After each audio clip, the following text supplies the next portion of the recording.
How can a known poison that exists in our food supply, our medications, and sometimes even in the air we breathe, be totally overlooked as the cause of disease in America? Watch us daily, and soon you too will know the cause.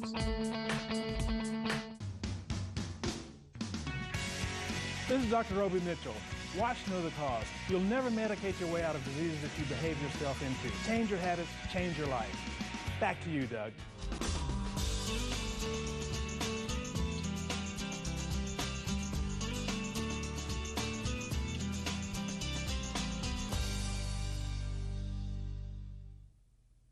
This will likely become one of the most important segments we ever do on Know the Cause. Why? Because you're inquiring. You want to know of this show, should I or should I not expose my family or myself to this swine flu? Joining me right now is Dr. Roby Mitchell, who has a PhD degree and an MD degree, who's really studied this. Dr. Mitchell, welcome and thank you. And you're going to read us from the package insert. I'm going to read you the retraction that I made once I actually read the package insert, because I had told this group of nurses that were asking me, should they get the swine flu? I said, yes, you should, because you are going to be around immunocompromised people and you should be protected. Then I read this package insert and I had to send out a retraction so that they would have informed consent. And the first thing I told them, so look at, it says in that package insert, it says 4 to 9-year-olds have to get 2 injections. So when you read through that package insert and you run down this long list of symptoms, some of which are neurological that we'll go through, you got to think, do I want my 4 to 9-year-old to do this twice, right? And then you got to expose them to the regular flu vaccine also. It also lists Guillain-Barré as a possible side effect. This is a paralyzing, potential fatal nerve disease that was seen with the swine flu vaccine in 1976. Nerve damage can be permanent, right? Now, this is a result of a compromised immune system. People had compromised immune system back in 1976. It's a lot worse today. In one section, it says that results from a trial with one vaccine can't be judged to use the safety of a similar one, but different vaccine.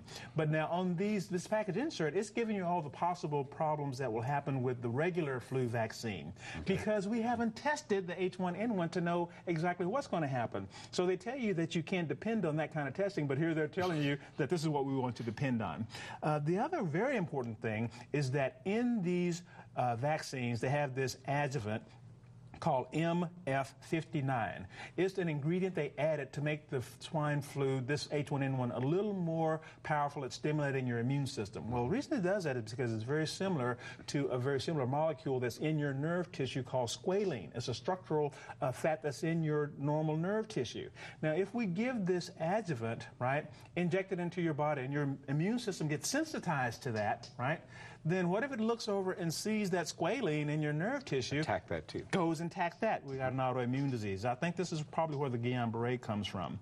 Now, some of the things that it lists, and this is just the nervous system side effects. It says headache, dizziness, neuralgia, paresthesia, confusion, febrile convulsions, Guillain-Barré syndrome, right there on the package insert, myelitis, neuropathy, Bell's palsy.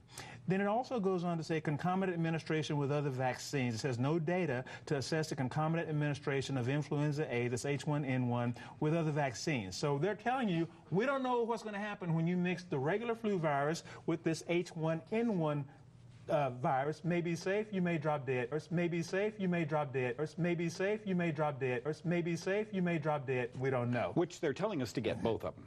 Telling you to get both of them. And now they're saying, we don't know what'll happen.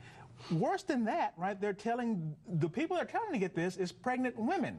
But here's what they say in the package insert concerning pregnant women. It is also not known whether influenza H1N1 monovalent vaccine can cause fetal harm. We don't know if it's caused fetal harm when administered to pregnant women or can affect reproductive capacity, right? Again, it is also not known whether influenza H1N1 monovalent vaccine can cause fetal harm. We don't know if it's caused fetal harm when administered to pregnant women or can affect reproductive capacity, right?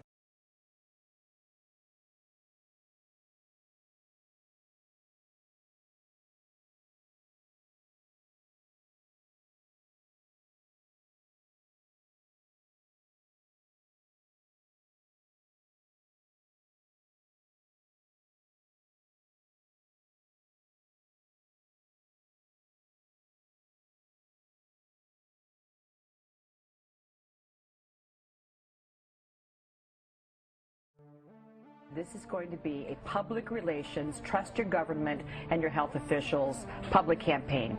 You know, there's no conspiracy here, folks. Just get your damn vaccine. Listen to our government agencies. These guys are telling the truth. Forget the conspiracy. Just get your damn vaccine. Just get your damn vaccine. Now, because of this flu season being so important, certain states, including our state, New York State, are actually making it mandatory for healthcare workers to get vaccinated against both seasonal flu and H1N1. This is going to be a public relations, trust your government and your health officials public campaign. It is very, very important, especially for healthcare workers, because traditionally only about 40% of healthcare workers get vaccinated, and we are excellent, Anna. We are the vectors of spread for this virus. In addition, you don't want your doctor himself or herself to be sick, so very important for healthcare workers. We should strive for close to 100% compliance. There you go. Anna, did you get your shot yet? Yes. Yesterday. Just get your damn vaccine. But we trusted the scientists back in 1976 with the original swine flu shot, and a lot of people got sick. Not only that, some people died, some people were paralyzed. From the shot itself. And people remember the swine flu vaccine as a terrible disaster. Again, people are being used as human guinea pigs. People are being used as human guinea pigs. This is what we call a phase 4 drug trial, to see what happens when we inject this stuff or give this stuff to normal people. Safety and effectiveness in pediatric subjects below the age of 4 have not been established. Again, I'm reading verbatim from the package insert. The 5 ml multi-dose vial contains thimerosal, a mercury derivative, added as a preservative. Each 0.5 ml dose from the multi-dose vial contains 25 micrograms of mercury. Now, we're telling pregnant women, stay away from fish, stay away from fish, stay away from fish. Why? Because it has mercury. What's wrong with mercury? It's immunotoxic, it's cardiotoxic, it's thyrotoxic, And when you expose people to mercury, they get problems. Would you take this injection, Dr. Mitchell? Would not, And I would not even in the first place, but again, I did recommend it for these women who are nurses until I read this. See, this... Bottom line, it says this stuff doesn't work. Specific levels haven't been shown to prevent viral influence. It says that right on the package insert. Amazing. Amazing.